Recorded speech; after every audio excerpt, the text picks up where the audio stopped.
আরে ভাই, কিছুদিন আগে ফ্রেন্ডশিপ ডে গেল না? তুই তো কাউকে মেনশন করলি না। ফ্রেন্ডশিপ ডে তো সেলিব্রেট করার মতন এমন কি আছে?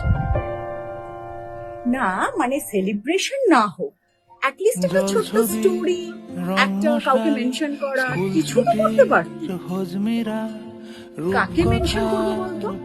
যার ছবি আমি গ্যালারিতে জমিয়ে রেখেছি কিন্তু কোনো কাজে আসে না? নাকি তাকে যে আমার সাথে টিউশন যেত কিন্তু এখন আর কথা বলে না?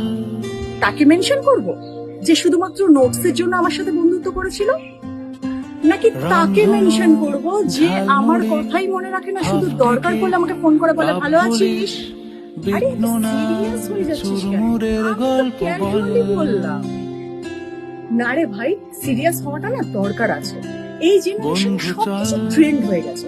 Friendship day, father's day, mother's day, সবকিছু শুধু স্টোরিতেই আটকে থাকবে, শুধু মেনশনেই আটকে থাকবে। আর রিয়ালিটিতে সম্পর্কগুলো মানে বুঝিস? সম্পর্কগুলো থাকে আগের মতো। মন কেমন ঠিকই বলেছিস।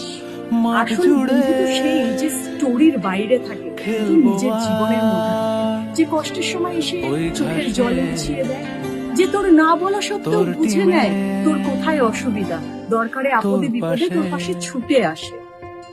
বন্ধু মানে তো সেই যে তোর জীবনের ভাঙা মুহূর্তগুলোতে রিড নয়, রিচড হয়। টিমে